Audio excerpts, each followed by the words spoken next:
వైశాఖ పురాణం 16వ అధ్యాయం యముని పరాజయం.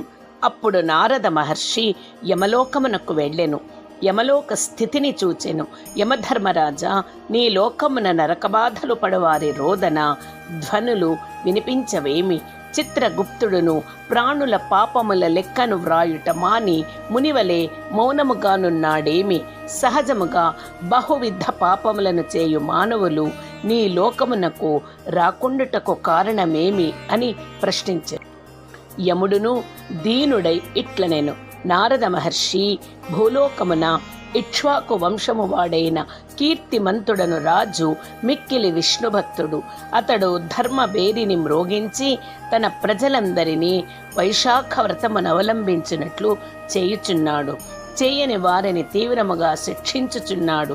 ఇందువలన ప్రతి వారును భక్తి వలనను దండన భయమునను తప్పక వైశాఖ మాస వ్రతమును ధర్మములను ఆచరించుచు చేసిన పాపములను పోగొట్టుకుని విష్ణు లోకమును చేరుచున్నారు. ఇందువలన నరకమునకు వచ్చువారెవరును లేక వైశాఖ స్నానాదుల మహిమ వలన శ్రీహరి లోకమునకే పోవుచున్నారు. ఇందువలన నేను మ్రోడైన మానువలే ఉంటిని. నాకు ఇట్టి స్థితి పోయి పూర్వపు స్థితి రావలెను. అందులకై ఆ రాజుపై దండెత్తి వానిని చంపదలచి తిని, యజమాని చెప్పిన పనిని చేయక అతడిచ్చు ద్రవ్యమును తీసుకుని ఊరుకుండువాడు తప్పక నరకమునకు వచ్చును. నేనును బ్రహ్మచే యమలోకమున పాపములను విచారించి శిక్షించుటకే నియమింపబడి ఇట్లు ఊరుకుండుటయు నాకు పాపమును కలిగించును.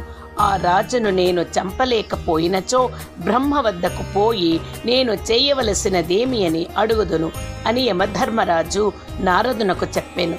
నారదుడును బాగున్నదని తన దారిన పోయెను. యమధర్మరాజు తన వాహనమైన మాహిషము ఎక్కి భయంకరాకారముతో యమదండమును ధరించి భీకరులకు 70 కోట్ల యమభటులతో కీర్తిమంతుడను వచ్చినవాడు యమధర్మరాజని తెలుసుకొని యుద్ధ సన్నద్ధుడై యమధర్మరాజుని ఎదిరించెను. యమునకు కీర్తిమంతునకు మిక్కిలి భయంకరమైన యుద్ధము జరిగెను. యముని సేవకులకు మృత్యువు, రోగము, యమదూతలు కీర్తిమంతుని ఎదిరింపలేక పారిపోయిరి. యముడు ప్రయోగించి ఆయుధములన్నీయు కీర్తిమంతుని ఆయుధముల ముందు శక్తిహీనములైనవి. తుదకు యముడు బ్రహ్మాస్త్రముతో మంత్రించి దండమును కీర్తిమంతునిపై ప్రయోగించెను. మిక్కిలి భయంకరమైన ఆ యమదండమును చూచి అందరును బెదిరి హాహాకారములను చేసిరి. అప్పుడు శ్రీహరి తన భక్తుడగు కీర్తిమంతుని రక్షణకై తన సుదర్శన చక్రమును పంపెను.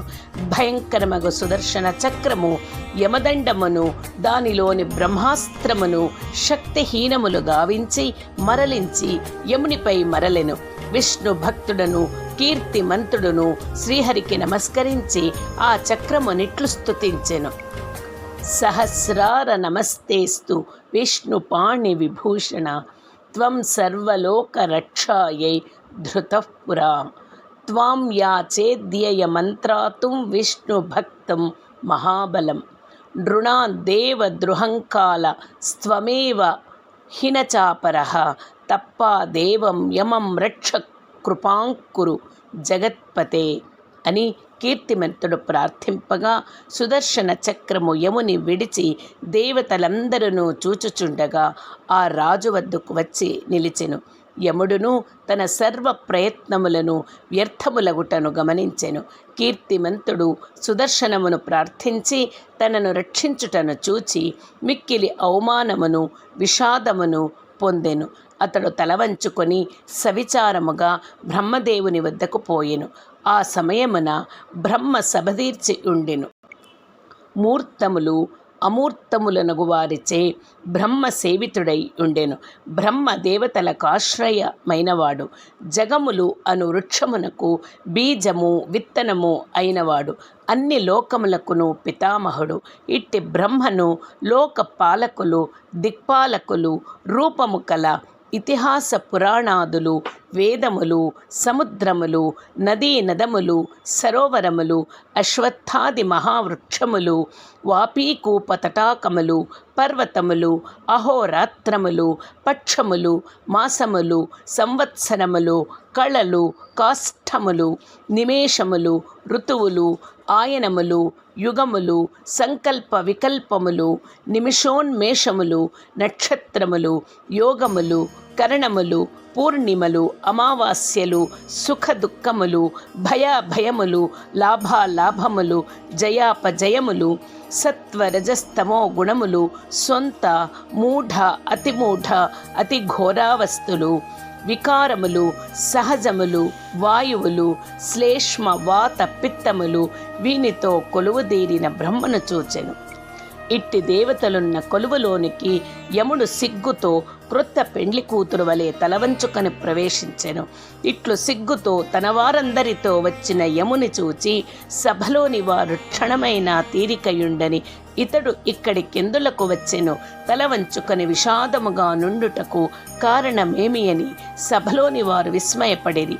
ఇతడు వచ్చిన కారణమేమి, పాప పుణ్యములను తెలుప పత్రము కొట్టివేతలతో నుండుటనేమి అని ఇట్లు సభలోనున్న భూతములు దేవతములు ఆశ్చర్యపడుచుండగా యమధర్మరాజు బ్రహ్మ పాదములపై పడి దుఃఖించుచు రక్షింపుము రక్షింపుము అని ఏడ్చెను.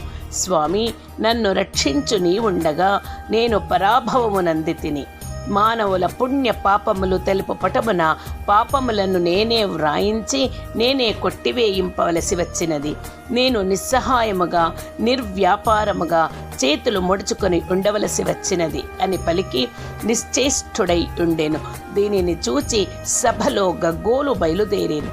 స్థావర జంగమ ప్రాణులన్నిటినీ ఏడ్పించు ఇతడే ఏడ్చుచున్నాడేమి, అయినను జనులను సంతాపపరచువాడు శుభమును పొందునా, చెడు చేసినవాడు చెడును పొందక తప్పునా అని సభలోని వారు పలు విధములుగా తమలో తాము అనుకొనిరి.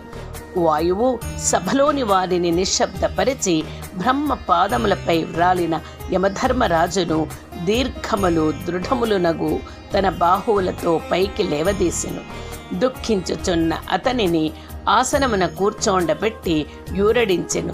నిన్ను పరాభవించిన వారెవరు, నీ పని నిన్ను చేసుకొనకుండా అడ్డగించిన వారెవరు, ఈ పాప పట్టికను ఇట్లు తుడిచిన వారెవరు, వివరముగా చెప్పుము. నీవెందులకు వచ్చితివి? అందరును పరిపాలించువారే, నీకును నాకును ప్రభువు, భయము లేదు చెప్పుమని వాయువు అడుగగా యమధర్మరాజు అయ్యో అని అతి దీనముగా పలికెను. వైశాఖ పురాణం 16వ అధ్యాయం సంపూర్ణం.